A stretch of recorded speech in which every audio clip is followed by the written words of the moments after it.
I am a regular person. I'm not a size 2. Curves are cool and hot. I'm not a rapper, athlete, or socialite.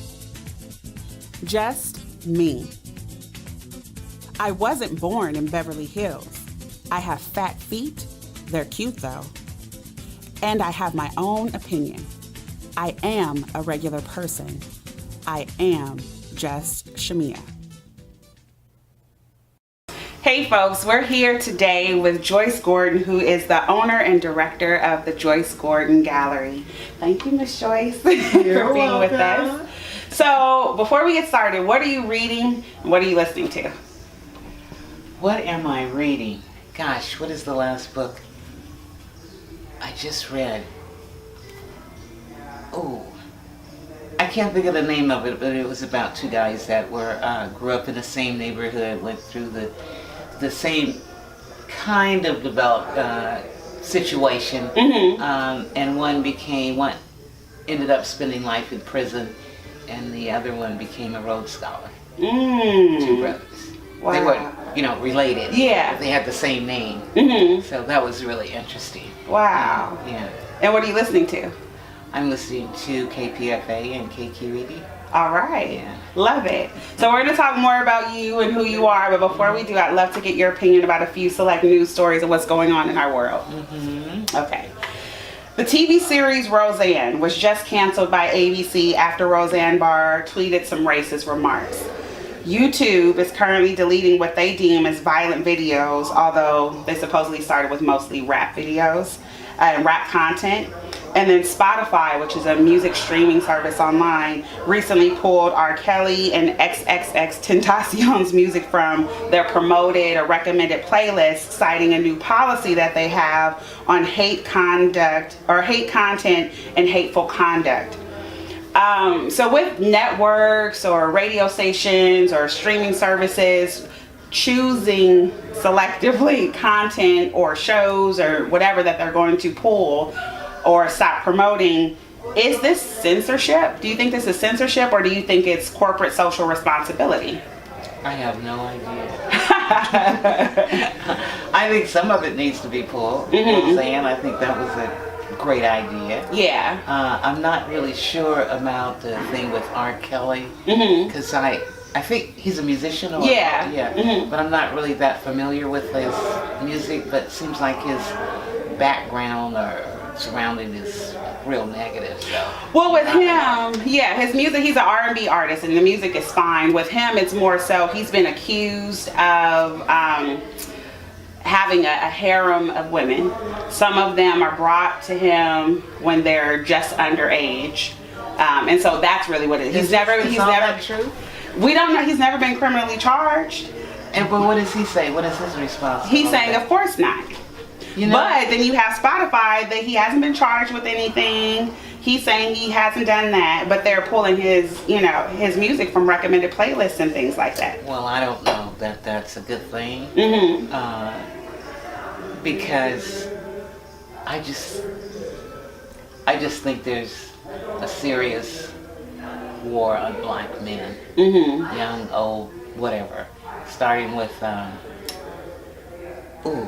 Bill Cosby. And you have all this whole list of other men, white men who have been accused of the same things that he was accused of, but not put on trial. Right. And they just stripped him of everything. So I just think that it's they either shoot you down with negative talk or a bullet. Yeah. But one way or the other, they just, I don't know, I just think it's a war on black men. Do you think that companies, corporations should be responsible and do things like what ABC did in canceling Roseanne when an artist, a performer, an actor, an actress does something that is racist or reprehensible? Or is it a slippery slope? Like, how do we choose and decide what's acceptable behavior, what's not? What's free speech versus what's not? I don't know. It's kind of difficult because I see them as all being racist. Some get caught and some haven't got caught yet. Some are real direct and say what it is that they believe, and others are thinking and feeling it, but they're not. They act out in different ways. So, I don't know. Well, we'll see what happens. It's a slippery slope. It's now been 4 years since the Flint, Michigan water crisis was made public, and they still do not have clean drinking water, and even for some bathing water in Flint, Michigan. This has led to a bunch of cognitive defects in the children there, a lot more incidences of Legionnaire's disease and all kind of illnesses. Predominantly in children, and this is, affecting predominantly communities of color there. Here in Central California, throughout the San Joaquin Valley, tens of thousands, hundreds of thousands of residents haven't had safe drinking waters for nearly 10 years. Some even say even longer. According to a report by the State Water Resources Control Board, contaminated groundwater is the source of drinking water for 99% of the population in Tulare County, which is here in Central California. Did you know that we may have heard about Flint, Michigan, but did you know that this was going on right here in California? That they don't have clean drinking water in many counties right here, and haven't for nearly a decade? Are these areas in California where it's predominantly people of color? Well, because when you say the valley, I'm thinking Latinos or Mexicans. There's some of that. They're poor, or maybe poor communities. Yeah. I think all of this shit is by design. Yeah. And I think I don't know what talking about it. I don't know what the solution is. How you change it, or how you make a change, or I have no idea. And see, that was going to be one of my questions also, which is I don't think that most Californians even know. Most people in this country don't know that we're having these issues even here in California, which is the 6th largest global economy. So 6th largest economy in the world, have people here that don't even have clean drinking water. But everybody knows about Michigan. So what's being done? Nothing. So there could very well be more people that know about what's going on here than we know. There's nothing being done. So I mean, what do you do? That's the thing. So whose responsibility is it to inform folks that this is an issue and to fix it? Is it a local issue that the cities and the counties should fix? Is it a federal problem? What do they do in Michigan? Everybody knows. And what are they doing to fix it? Right. Other than bringing in bottled water and charging more than they should be charged. Actually, shouldn't even be charged. They should give it free. So to talk about what we should do here, or who is responsible, or whatever, or who knows about it here, everybody knows about Michigan. So unless you're gonna, I think you just start there and deal. How, I don't know, because it's out there. Yeah. And you mentioned that it's by design. Do you think that it's by design to target and to affect, negatively kill off, communities of color or poor people? I do. I honestly do. Yeah. It wouldn't fly in Danville or Atherton or Tiburon? No, it would not. Wow. And I really believe that. And I think that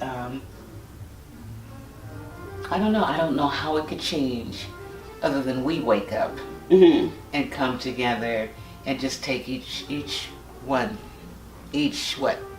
problem or task at a time. And I mean, and honestly discuss it and try to come up with some ways to change things. Otherwise, just talking about it, and I hear, it's just like the royal wedding. And all of a sudden now we've gone from Wakanda to black royalty in the palace, or whatever the shit it is. Right. In the is it the palace? Whatever it is. Yeah. I mean, because I stay on. I'm addicted to Facebook. I stay on Facebook, and it's one way to promote the gallery and what we do here. But we just get on such. I mean, who cares? Right. I mean, so she's half black. Her mother's black, which was just a picture of elegance and sophistication, her mom. Mm-hmm. But I mean, we just get on the. What does that solve? What does that mean? Yeah, what does it mean for me? Anyway, that's her life. What does that got to do with me? Right. What does that have to do with my daughter or my nieces or my grandkids or my, my children out here in the community? That's too much time. Too much time spent on discussing nothing. That has nothing to do with nothing. Right. I don't know. I'm all off the subject. No, but you're on the subject because you were saying too that in terms of these issues, whether it's the water crisis in Flint or whatever, it's not enough to just talk about it. We got to do something about it. Yeah. Yeah, we gotta be about it. And I just get, I don't know. So Okay. I just be quiet. That's why I'm not really a talker. I don't really talk that much about what I'm doing or what I want to do, or I just do it. And I don't have to talk about and I think we should be about action. Action. Yeah. Don't talk about it, just do it. Hashtag just do it. Just do it. Yeah. I love that. A Harvard University report that was just released this week found that at least 4,645 people died in Puerto Rico due to Hurricane Maria. The official death toll reported was 70 times less than that, 64 people. 64 people is what the government said died. But we know, just like at Hurricane Katrina, we knew that thousands more died than was actually reported. The shocking fact to me is that this report came out, was barely covered by mainstream media. So according to Democracy Now!, which I love, if you guys aren't up on that, check out Amy Goodman and Ron Gonzalez. I love them at Democracy Now! Per Democracy Now!, Media Matters found that cable networks covered the Roseanne Barr story we just talked about for more than 10 hours. But this same story that came out on that same day about this report was covered for just 30 minutes. So this is getting to kind of what you were talking about. So does that the distraction surprise you? Does that shock you? Does it shock me? Yeah. No. So does it shock you? Other people? Are they surprised? Are they shocked? I mean, it's just part of the plan. It's just, I mean, I just, yeah. So there was such a thing in the past as news reporting, real news reporting, and reporters going out and journalists, and you could turn on Channel 2 and see something different than what you see on Channel 4, Channel 5, Channel 7, etc. Or maybe, reading newspapers or whatever.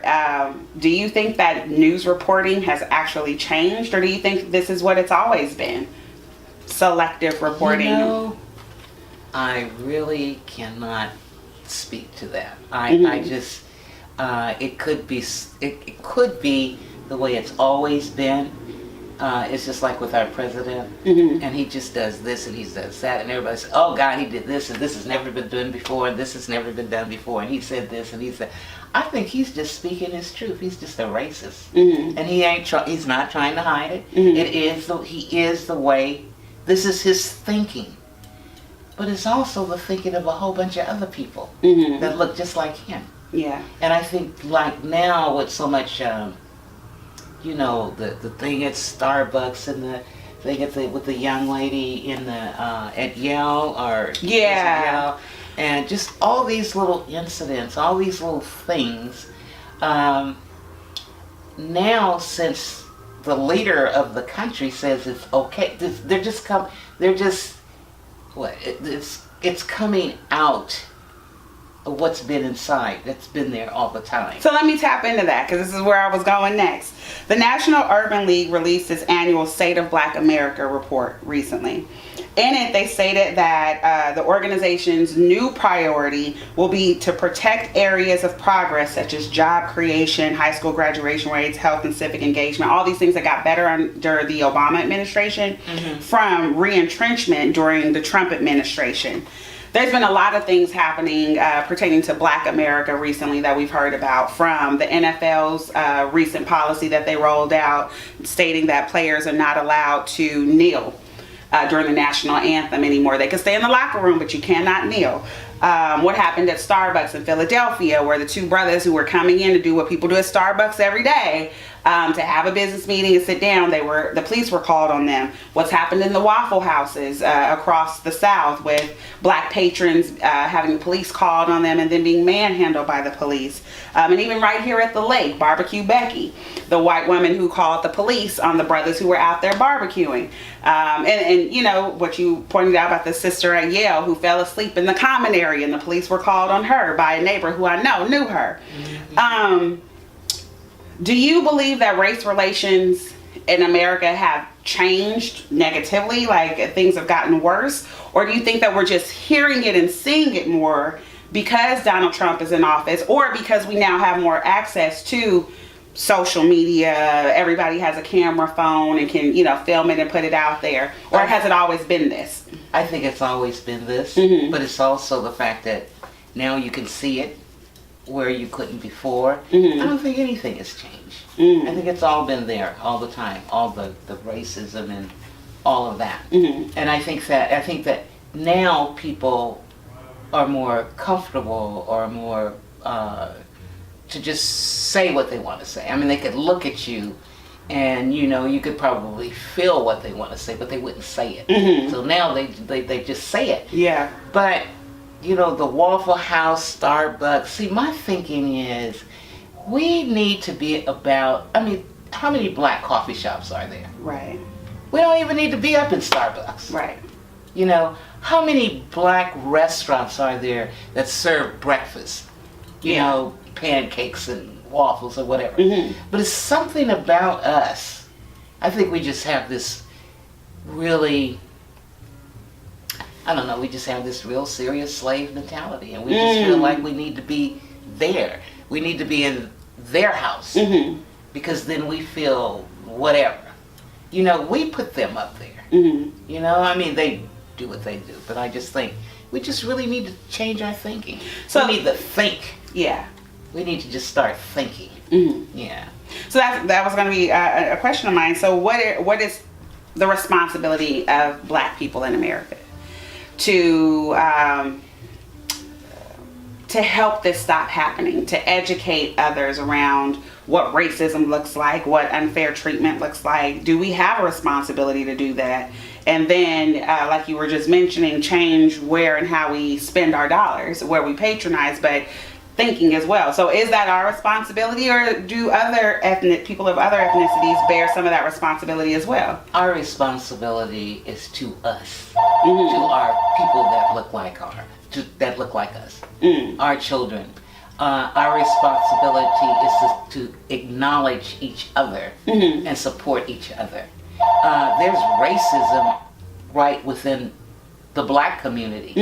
You know, black people, those that live here or up there or whatever, they don't want to associate with those over here. They're, you know, it's just bullshit, in my opinion.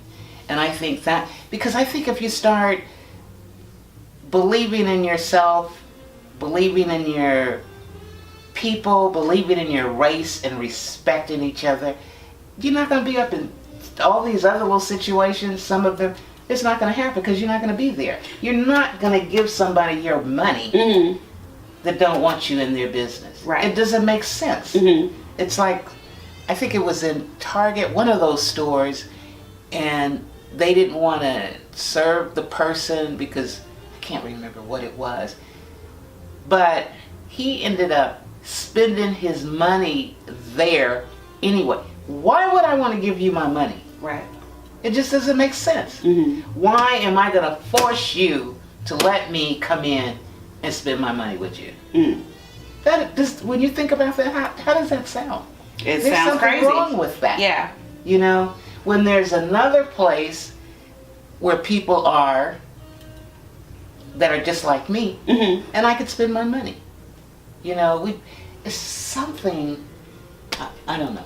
So what changed though? Because if you think about, to me, and what we've learned of history of our communities of color, black communities, you know, from the beginning of time, but specifically in this country in the 60s and 70s, maybe things changed in the 80s, 90s, and so on. Maybe there was more solidarity. Maybe there were more black businesses. I don't know. What do you think changed? There was. Well, I do know. Okay. There was more black business, because there was a time when you really couldn't go.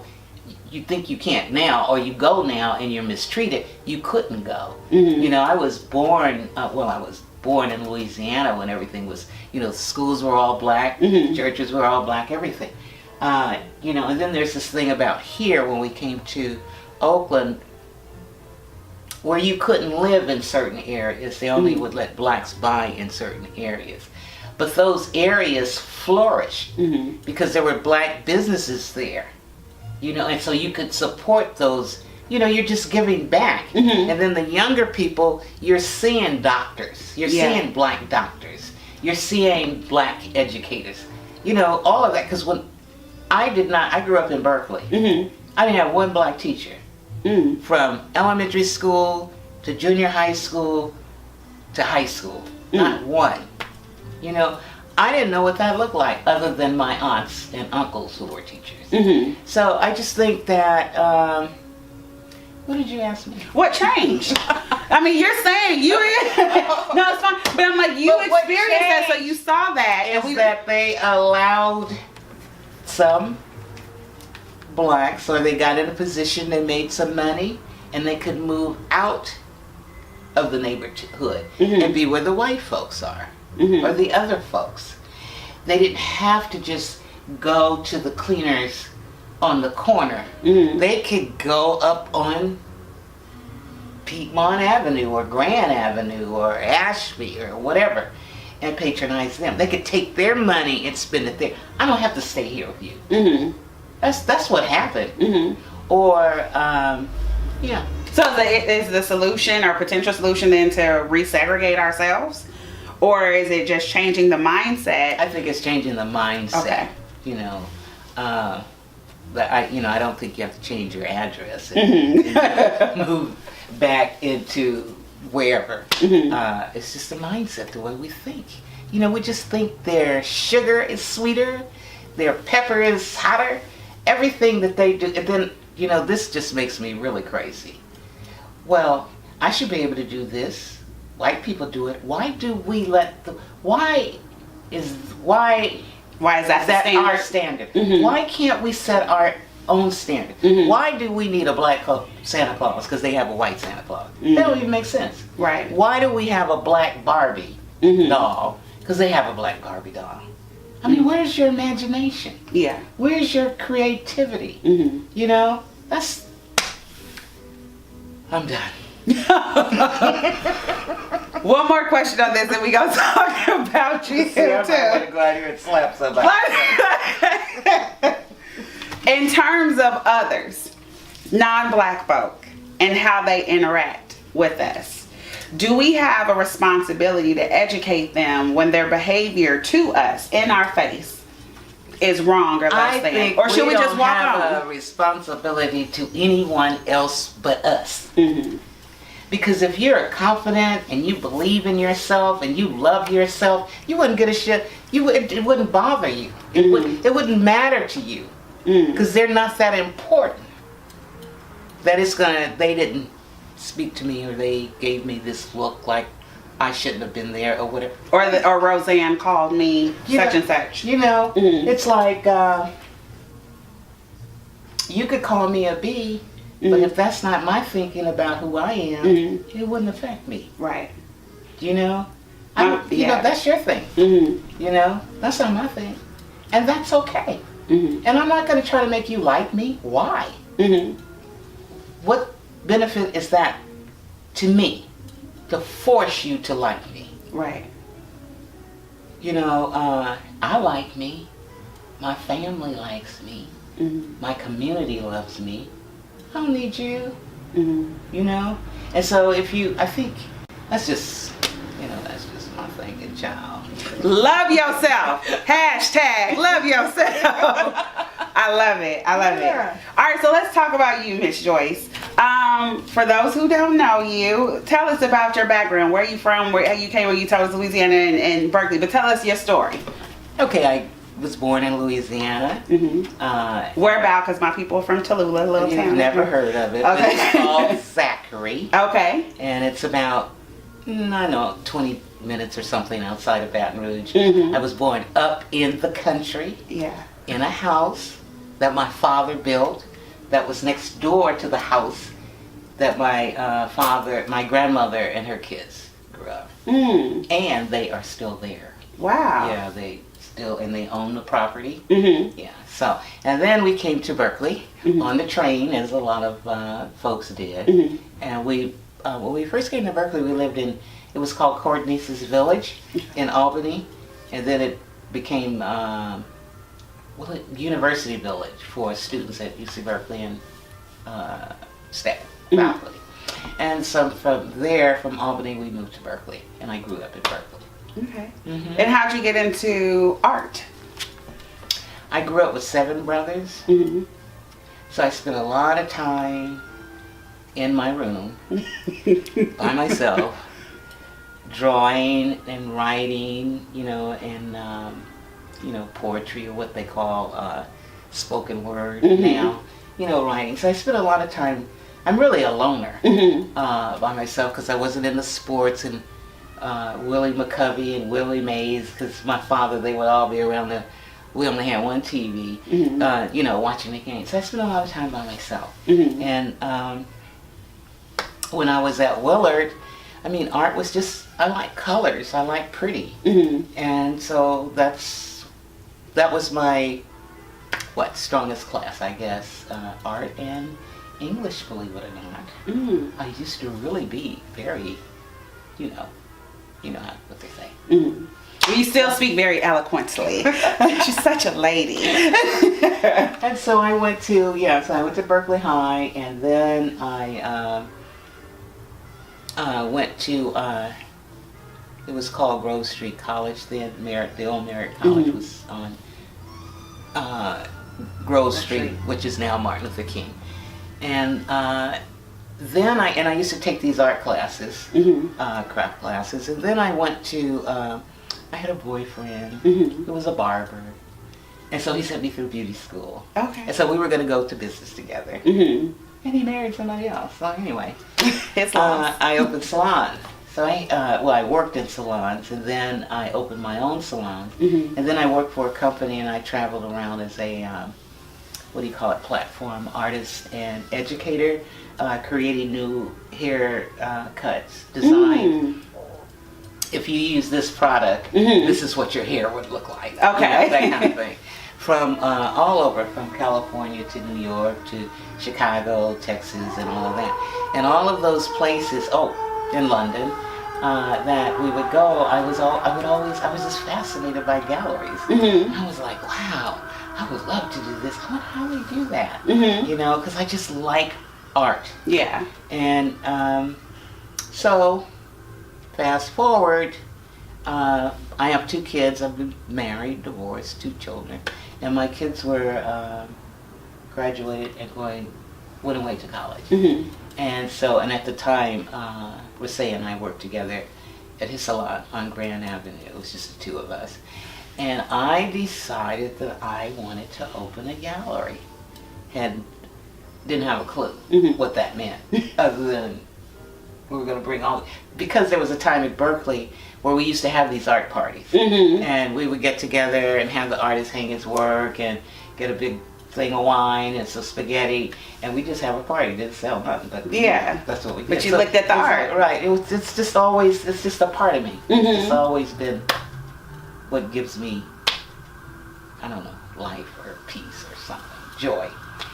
So then I wanted to open in Jack London because I thought, I wanted to be next to Yoshi's because I thought that people who appreciate jazz will appreciate art. And at the time, they just wanted chain restaurants or something down there. So then I just kind of looked around. I couldn't find anything. And my friend of mine says, Joyce, you should look at Jeffrey's place. He has a space for lease. And I was like, really? And so and of course I've been knowing Jeffrey forever. And I came here and I was like, oh, and then this, he was an art professor from London. And I met him at a party because the play brother that had the party knew that I wanted to open a gallery. And so we talked, and you know, he said he would help me with the artists, and that's kind of like how it happened. I had the space gutted out, and you know, and I remember the opening. In design school, I met this young lady, Sibylle, German girl who was dating Robert Redford, and we became good friends. So when I was telling her that I wanted to open this gallery, and I'd like to see her art and maybe show her art, and went to her place in Tiburon, and just a very lovely, lovely person. So everybody was all excited about me opening the gallery, and the professor, he was going to, you know, install the work and make the labels and all of that. And there's one of my little crazy people, and he went to LA, got drunk, didn't make it back. We didn't know how to do those labels on the wall. Next to the pieces. Right, so we had cut paper. Oh, it was and then, but before that, Jeffrey says, Joyce, do you have your press release? And I said, my press release? And he says, yeah. I said, well, what is a press release? He said, oh, Joyce. All I knew is that I wanted artwork on the wall, and I was going to sell all this artwork, and everybody was going to be happy, and it was just going to be lovely. Well, that's just not cool. And then there's business. Like, never thought about any of that. And so that's kind of like how I started. And fortunately, I've, you know, growing up with 7 brothers, I'm very comfortable with men being my brother or my friend. Yeah. So a lot of the artists, the male artists, really helped me. They just kind of took me by here and showed me how to do stuff. And then I already had a great tax person, because he did my tax for the salon. So the bookkeeping and the tax, that part of the business, I knew how to do that. Yeah, and he worked with me on that. But it was, you know, it was like, wow. One of the things that you said, kind of in telling your story, is how you've cultivated these relationships over the years, and that they helped you. That's right. Achieve the dream, sustain the dream, and here we are. To those who have a dream, what's your message to them about the importance of cultivating relationships and going for it? Just be open and you know, let folks know what it is that you want to do. The right people just kind of steps into your space when it's something you really want to do and you really have faith. Yeah. I mean, really. Yeah. You know, it's saying you have faith, but living by faith is 2 different things. Yeah. And I live by faith. And all of the people, you know how they say, let's say God might not, he don't come when you want him, but he's always on time. Always. Yeah. I'm a testament to them. Yeah. You know? And then I move like it's already done.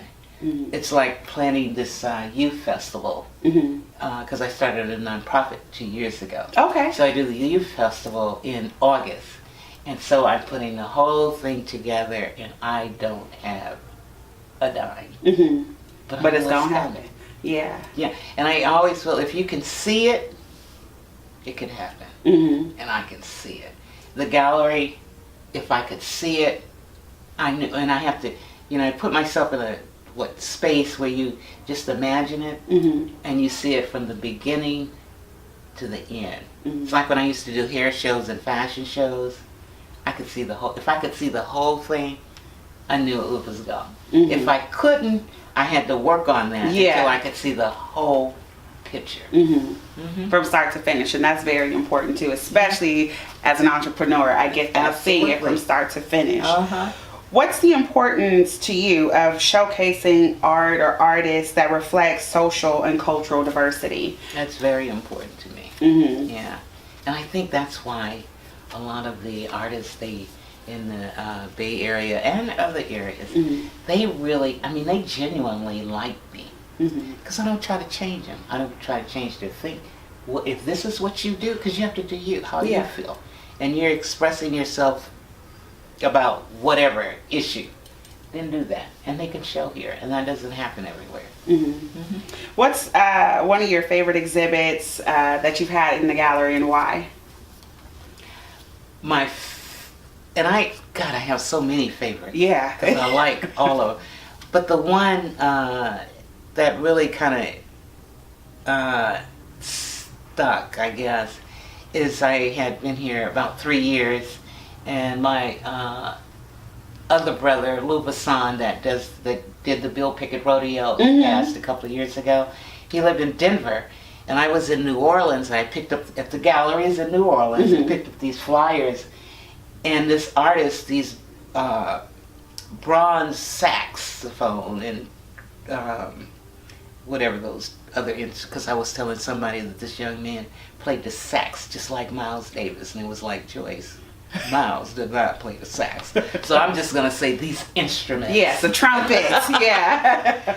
And I saw Denver on the back of the card, so I called. I said, Lou, I would really like this guy to come to Oakland and do a show for me. I got his card. He's in the gallery in New Orleans.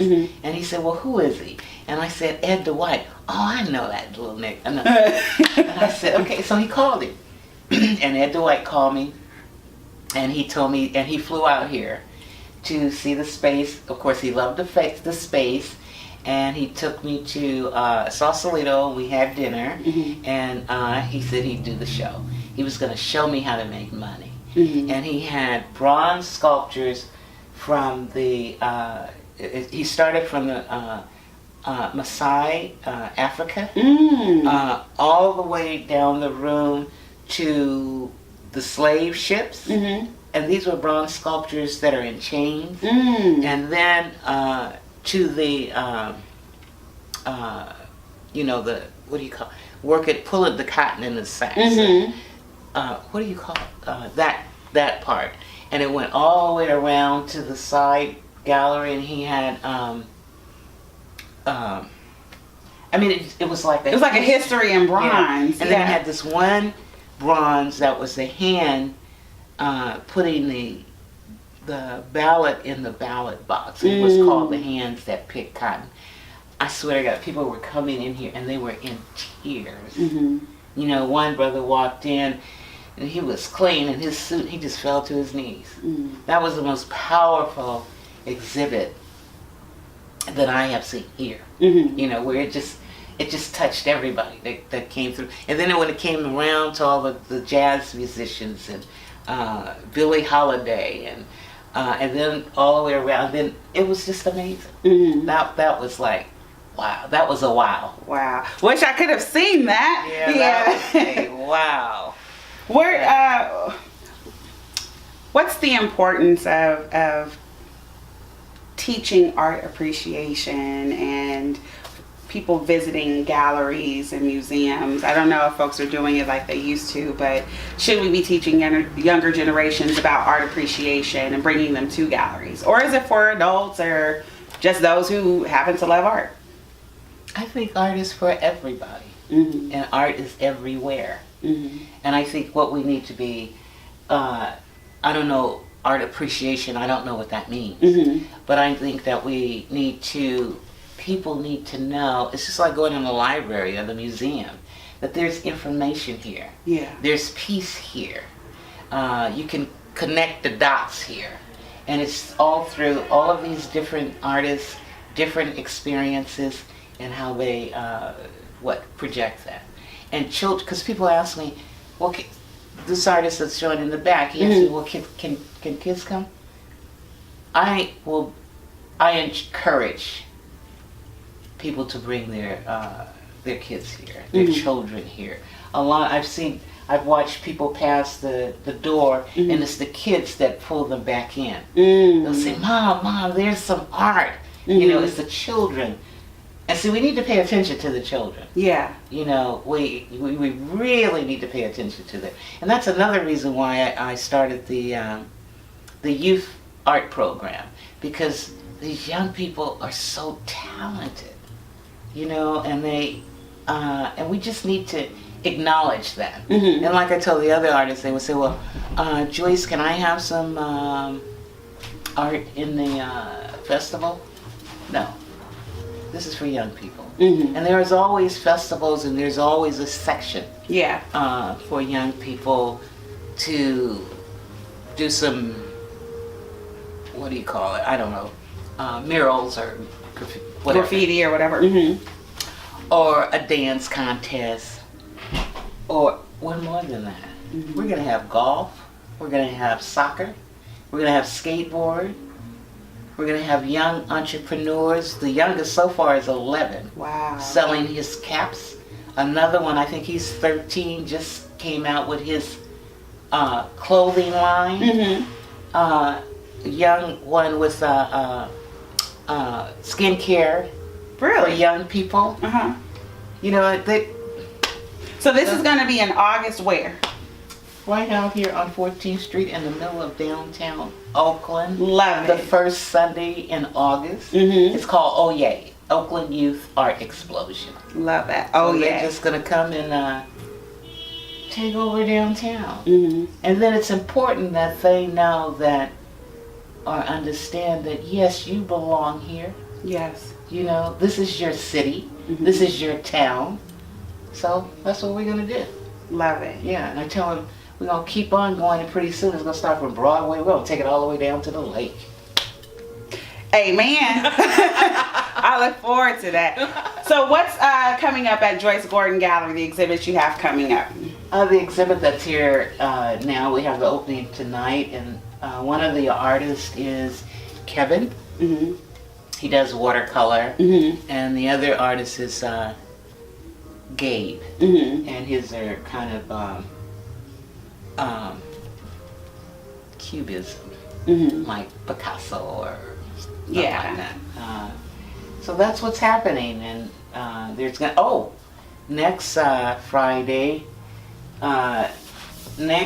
Friday, the 8th is Prince's birthday. Mm. So Daryl, who has the Oakland Ink. Oakland Ink, Uh-huh. is going to do a paint party, Purple Rain, here in the gallery. Awesome. So that should be fun. Okay. Yeah, and I think that's going to be from 7 to 11. And he's a talented artist as well. Absolutely. Very talented artist. Yeah. And he loves Prince like no other. Yeah. So he's doing a Prince purple. I said, well, are you going to do the wall purple? He might. Like, Yeah, because this room back here, Mhm. one guy, photographer, he painted it red. When we had the Black Panther's 50th anniversary, we had an exhibit here, and they did a mural on the wall. They had the panther running across the top of the ledge there. Mhm. There's the panther inside. And you the have Panther right out on the curb too. going around the pulse. I love it. Mm-hmm. I love it. Yeah. And clearly I love the gallery. I'm here. But this has been awesome, Miss Joyce. I encourage you all to come stop by the Joyce Gordon Gallery. Galleries everywhere. Art is for everyone. Absolutely. And to put August 5th, which is a Sunday, on your calendar and come out and support these young people. Absolutely. And bring your children and grandchildren, your next door neighbor's children, those that are hanging out on the corner at the park, bring them all. Love it. Thank you, Miss Joyce. You're welcome.